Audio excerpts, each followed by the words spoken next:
Hey everybody, welcome back to the shop. Today we're going to build this cart slash stand for my Craig Mobil router table. Now this is a dual tool. I am in my basement shop here, which I haven't really shown you the new basement yet, but this is the new area where the tools are going to be, the power tools. And I don't have a lot of space down here, so everything has to have a dual role. So this is normally going to sit here with the router table on it and be the stand for the router table. Because this is a mobile router table, I can pick this up easily, you know, put it out of the way and use this as a rolling cart because it's on casters. It has a top and a bottom shelf with 16 inches in between so that I can move some things around from the other room to this room and back and forth if I have a bunch of small parts I want to move. So it is my rolling cart and it is my stand for the router table. When I want to use the router, I just roll it out a little bit, use it, and then push it back up against the wall to store it. Now, the dimensions obviously are to get the table to the height I want it to work at. I was going to buy, you see I have my US General Harbor Freight yellow toolbox here. I was going to buy their yellow rolling cart, but it wasn't big enough to hold the router table. So I decided, what the hell, just build my own. So you know it looks a little rough right now because this was all made out of scraps I had around the house. Basically, it's two small pieces of plywood. This top shelf is a 3/4 inch piece. The bottom shelf is a 3/8 inch piece. Both measuring, I believe, 32 inches by 23 inches. And those were just the dimensions I needed to get the router table on here. It's also a little lower than a regular rolling cart because I wanted the router table to be at about 42 inches, which is the working height I like for a router table. So these are 24-inch legs, 3-inch casters, 16-inch top. So that gets me to this height, which is perfect. As you can see, it's not finished yet. We're going to finish it in the spring. It is cold here right now.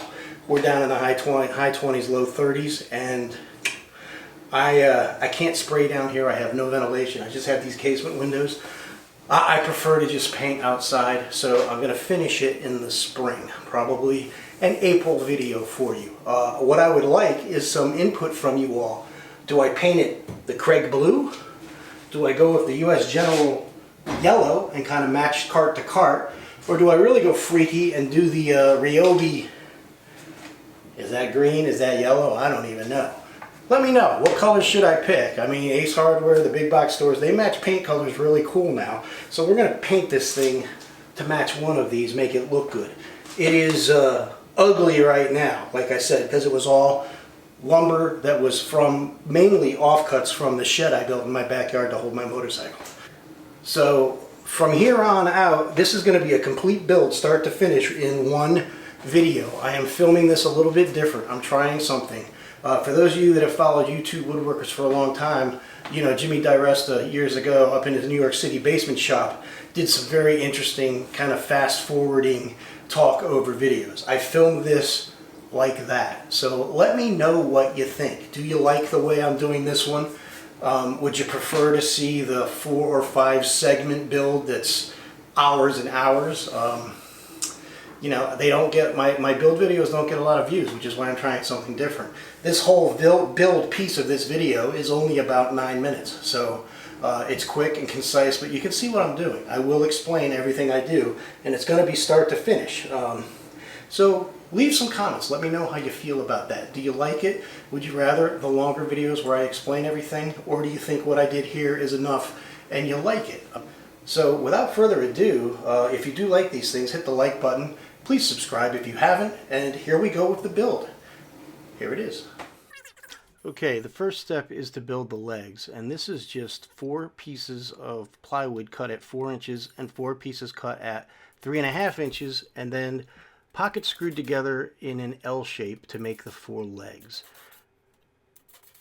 As you can see here, the 4 legs are stood up kind of how they'll be to hold the shelves. For the 2 shelves, I'm going to use plywood. Here I'm cutting a 3/8 inch piece for the bottom shelf. Apparently I took my light stand out with that offcut. And here's the 3/4 inch piece for the top shelf. Next, 2x4s are cut at the radial arm saw to make the shelf surrounds that the plywood gets attached to.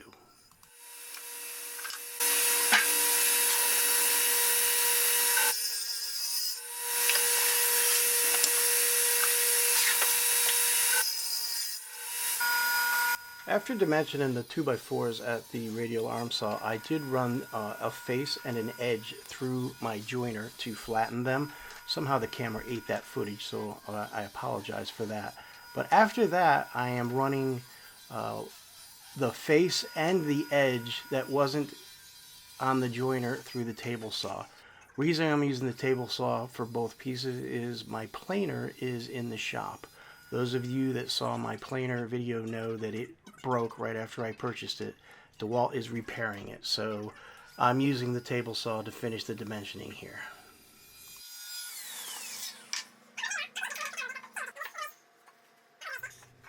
Okay, now that we have all the 2x4s dimensioned, I'm doing a test foot here. None of these are screwed or glued to the top shelf, the 3/4 sheet of plywood yet.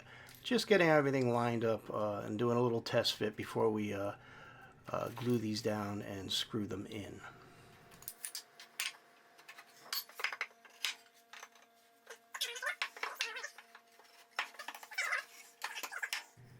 Okay, now I'm gluing the boards in place onto the actual plywood shelving. This is the 3/8 inch piece, which will be the bottom shelf here. The top shelf is already completed. No idea what I'm chattering about here, but it sure sounds funny.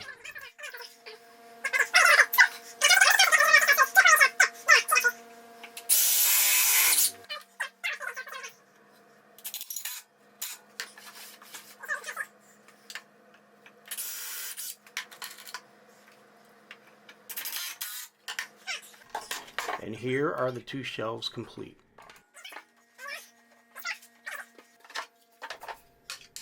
Okay, time to add the legs. The legs will get added with obviously glue, some brad nails, and then some screws.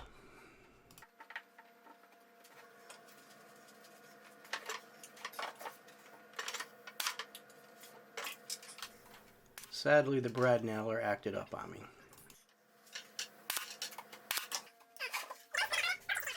Okay, for this last leg, it's the same process, but I had to run upstairs to the upstairs shop and grab the Ryobi Airstrike nail gun, which, of course, worked like a champ.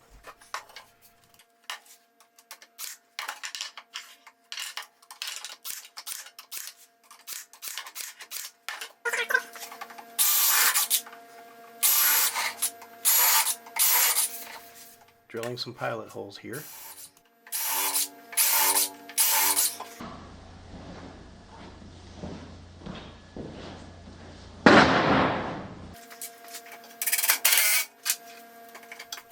And now I'm running a screw into each pilot hole to secure everything.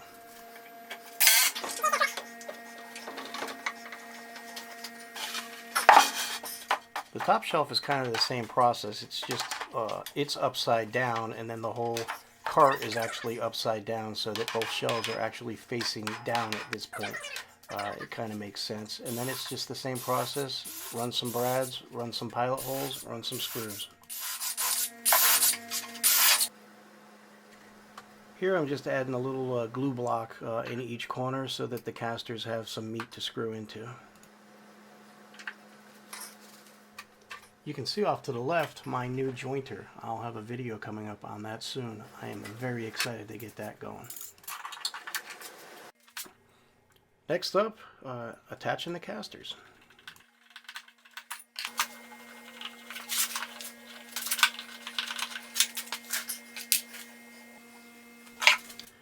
The final step is to put a little lip across the top of the top shelf so that when I'm using this as a rolling cart, small parts won't roll off the cart when it's rolling around the basement. As you can see here, I am securing the first piece now, and very quickly you'll see that I've wrapped the entire top. It's funny how the last board always needs the enforcer. I'll put a chamfer on those top pieces in the spring when I finish it. Hey everybody, so there's the build. I hope you enjoyed that. Thanks for watching. As you can see, the router table is happy in its new home. I actually, a bonus I didn't even talk about at the beginning, my little Senko air compressor with my pin nailer fit beautifully on that bottom shelf. So, you know, like I said, this is going to be 90% a tool stand, so having that second tool down there is great. It's still very easy to remove these and use it as a cart if need be. I hope you enjoyed the way I filmed these. Thanks again for watching. Have a great new year, everybody. This is the last one of 2020. I'm looking forward to a really good 2021, and I hope you all have the same. Have a great day. See you in the next one.